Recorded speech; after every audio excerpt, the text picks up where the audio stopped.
What's up guys, we're gonna dive into installing the JCW Pro exhaust system on my 2018 Mini Cooper S.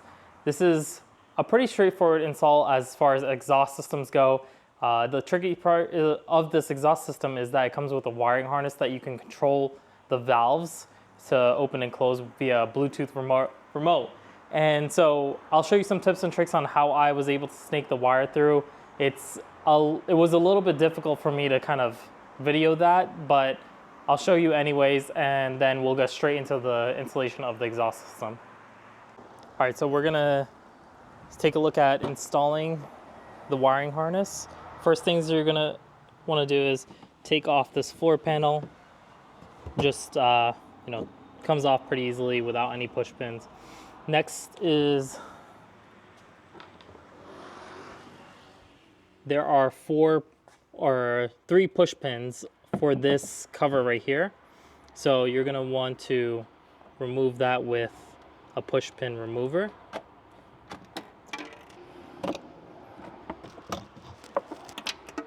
Okay, so those are removed. Then you've got 2 push pins on each side. You're gonna wanna remove those so that this whole cover can come out.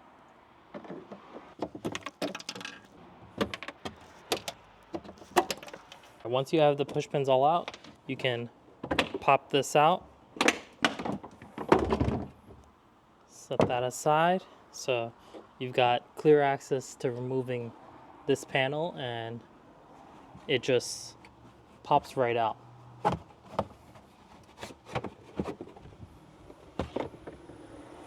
So now you've got a lot more access to snake the cable and also mount the controller unit, which I've already done. So this cable over here gets plugged into the control unit, and the control unit comes with 2 nuts that get bolted onto this piece of metal right there. So without having to remove this entire panel, it's best to get one of these fiberglass rods that you use for snaking wires and stuff for your house, and just pass it through, and eventually you'll get to the bottom area. You'll get over here, somewhere over here. All you need to do is just pop this panel out right here, and then electrical tape the wiring harness so that you can pull that fiberglass rod all the way down. And removing this portion is pretty easy. You just need to pop all of these pins out and it'll come out, and then you can route the cable down all the way to your fuse box.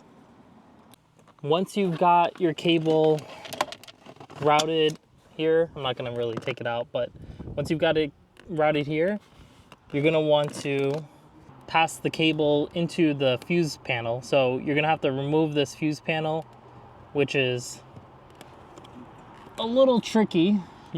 There's a push clip right here, so you want to push this back. I think it's back.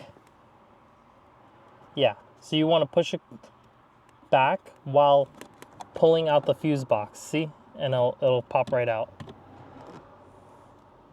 So if you want to put it back,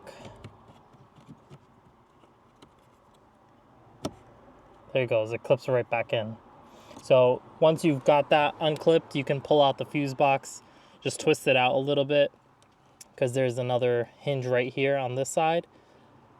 And then F54 and F59 are the 2 locations where you want to put in the 2 leads, the red and the black leads. All right, so once you have the fuse and everything plugged in, you're gonna want to drop this cable down into right near the exhaust system, and there's gonna be a plastic trim cover that will be covering this cable, and we'll need to remove it. So once you've got this all buttoned up, you can close off this entire panel, put everything back, and we're gonna take a look at underneath the car and install the exhaust system.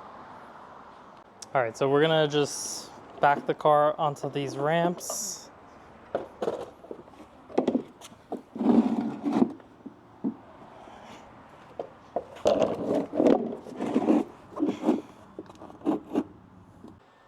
All right, we're gonna turn the Mini around and back it up so I can jack it up.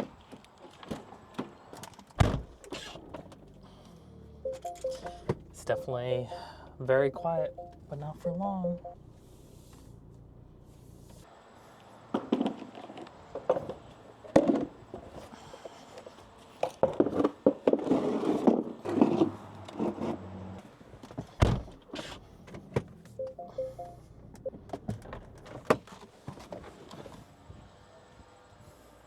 All right, so we've got the Mini on all 4 jack stands. It was a bit tricky to get it up there, so if you have access to ramps, 100% use ramps. I've seen people try to jack it up from the side. I don't really feel comfortable with that. It's not a recommended way to lift up any car on between jack points, unless if you see a visible pinch weld and you have proper support. But here's what I did. I used 2 ramps and lifted up the front enough so that I can slip in the jack. And if you look underneath, the subframe's all the way back here, so you definitely need to lift up the front of the car to get a jack, any standard jack in there. And right where I'm pointing at, there's a big bolt in the middle, and you want to just put a 2x4 on your jacks, and to provide better support, and you'll be able to easily lift it up and slip in 2 jack stands on the front. Once you've got the front lifted up and put on jack stands, then you could go around in the back because the rear subframe is a lot closer to the rear end, and you can slip in your jack like I showed you before right here with a longer piece of a 2x4 that supports these 2 bolts, and it'll lift it up from the center. So that's really all you need, and once you've got enough clearance or your desired height, you can start working on the exhaust or whatever you need to do to lift up to work on the Mini. All right, some of the things that we're gonna need to remove the exhaust is a 16mm deep socket, 18mm deep socket. This is good to have an adjustable or adapter on a ball joint to get a better angle. An exhaust hanger removal tool. These are not expensive. You could probably pick it up on Amazon for 12 bucks. An impact driver, of course, or you could use a wrench if you don't have access to an impact driver. I've also got the ratchet style just for lower clearance, but we're not gonna really need this because we've got enough clearance to use this one. So the manual calls for a 7mm drill bit, but I don't have metric, so I'm gonna go by the closest one that will fit this zip tie that ties up the wiring harness on the undercarriage plastic trim. And this is a 1/4 inch, which should be more than enough to get a tight fit on there. And yeah, I think that's about it. I think I said that T40 Torx driver, Torx bit, and this is the coupler for the new exhaust. So yeah, this is where I think you're gonna need an 18mm deep socket, just because the bolts are gonna go through a little bit more. But yeah, that's pretty much everything we're gonna need, and then we'll button everything up and connect the Bluetooth remote, which is right here. We're gonna get off with a 16mm bolt like we did last time.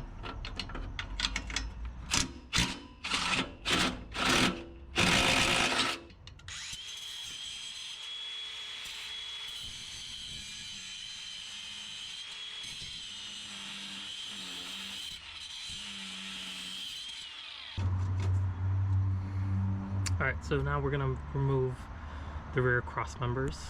All right, we're gonna take the 6 T40 Torx bits.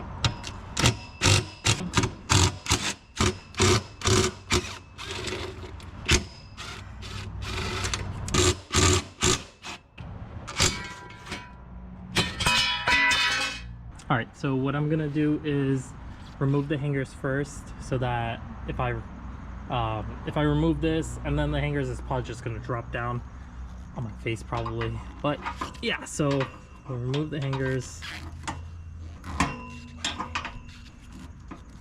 It would be best to have a second person here.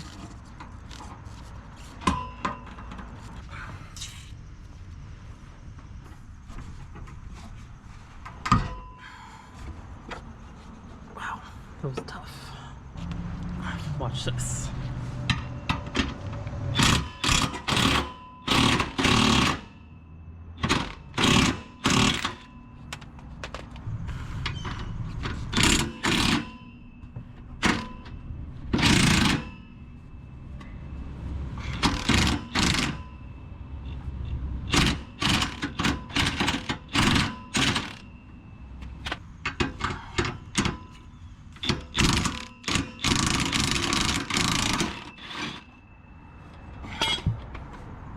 see it's sitting right on the bucket, and there's probably another exhaust hanger there.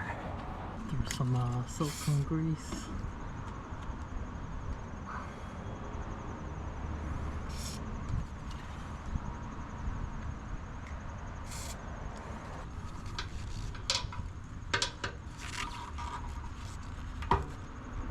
Ooh, came out smooth.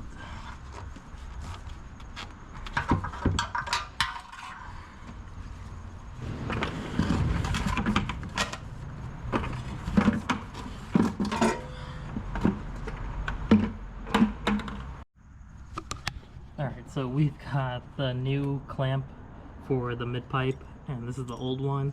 You can see there's definitely a little piece missing that was stuck on the mid pipe, and we're gonna throw some anti-seize on this bolt so you know that doesn't ever happen again. This is pretty much rusted out. Alright, we'll get to installing the new exhaust. So there is two pieces to this clamp. You're gonna have a small shim like piece which is gonna sit into the cat. It basically holds right up against that mid pipe, and then you're gonna come in with the other mid pipe and just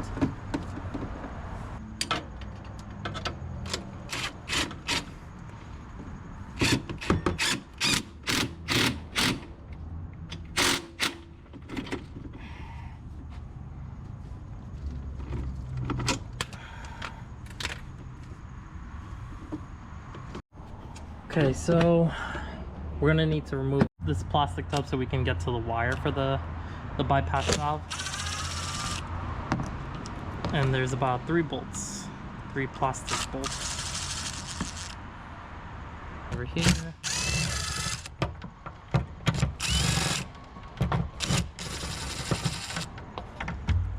One over here. Oh, and we gotta remove these as well. That looks like 8 millimeters. Alright, so we removed the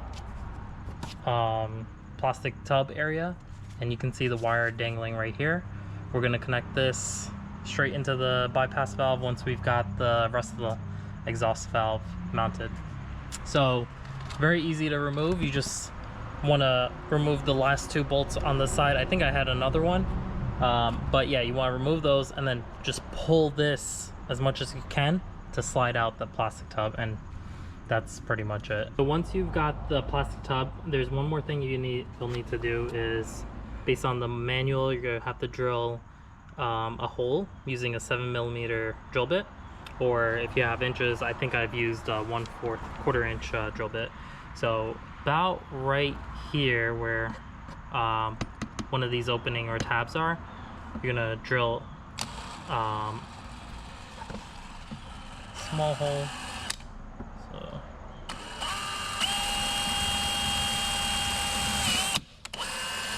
and that's pretty much it. Once you've got that, they're asking you to put this tab, perfect fit, and there you go. I've lined up the exhaust, and we're gonna start putting it onto the exhaust hangers first, and I might use my bucket again. Okay.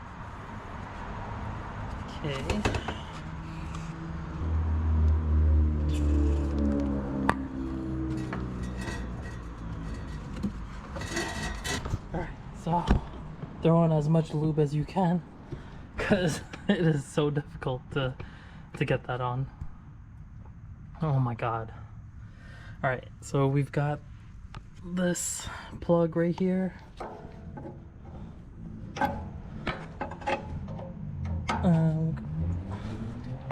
Clip it in. There we go.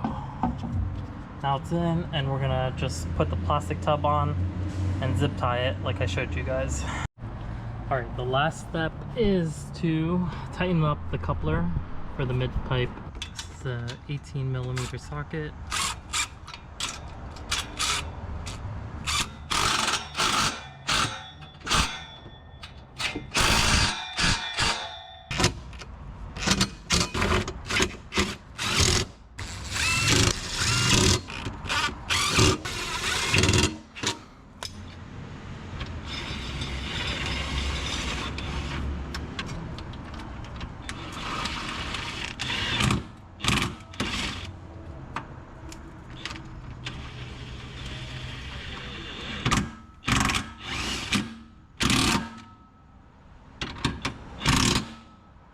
All right, so if you're like me and you don't want to spend almost $600 for the carbon fiber tip exhaust, but you still want it, go on eBay or AliExpress or any other website that'll carry pretty much a look-alike. This one was a carbon forged version, and this is real carbon. As you can see, the layers of carbon that are wrapped around the stainless steel tube. And I got this for both pairs for about 140 bucks, which is amazing compared to Mini Cooper's price. Now, the only problem is these aren't going to be an exact fit. These were meant to slip over your stock exhaust tips. So I went ahead and found basically the tips on the Pro exhaust are 68 millimeters or 67 millimeters in diameter, outer diameter, and to get as close as possible, which the ones that you'll find online are either 72 millimeters, which is for the F56 gen, and 85 millimeters, which is for the JCW or the current F56 gen, third gen. Now, you probably want to go for the R56 because it's as close as possible to the Pro exhaust diameter. And if you go on Amazon, you can find a stainless steel tubing that fits right over a 67 millimeter pipe and has a thick enough outer wall that can bring it up to 70 millimeters, and it slips on there pretty tightly. It's not going anywhere. I've got it on this one as well, and it's super tight. I don't think I can get it off, but that brings it up just enough where this can slip on, and then you can tighten it with the set screw that comes with it, and you've got yourself some really nice looking carbon forged tips. And I'll go ahead and tighten these up. We're going to take a look at how to pair your Bluetooth module if it's not already paired with the remote. And you'll see in the back where the Bluetooth module is, where we installed it, and there's a red light. Right below that red light, there's a tiny little dot where you can stick a pin or a pin to reset the pairing process. As soon as you press it for a second or 2 seconds, it'll start blinking rapidly, and you have less than 4 minutes to pair your Bluetooth module. So what you want to do is just double click this as soon as you press that, and you should have it paired. One thing to note, where I really struggled was after putting a new battery into this remote, for some reason the remote just wouldn't pair, and the light would infrequently blink, or just it would just be very inconsistent. So make sure the battery that you have does not have that child protection coating on it, because this is not compatible with those type of batteries. You're gonna have to rub off that coating, or scrape, just sand it down, or just get a battery that doesn't have that coating. So just FYI, that's most likely the reason why your Bluetooth remote isn't pairing or even working. Other than that, the pairing process is very simple and easy, and you should be good to go. So we're just gonna start the car and press the button.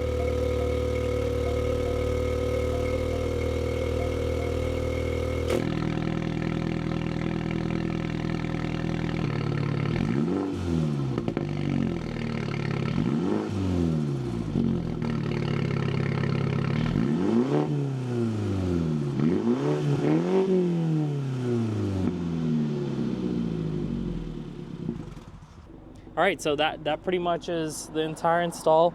Hope you guys liked the video. Let me know if you have any questions, comments, and if you like this video, just hit that like button below. Thank you.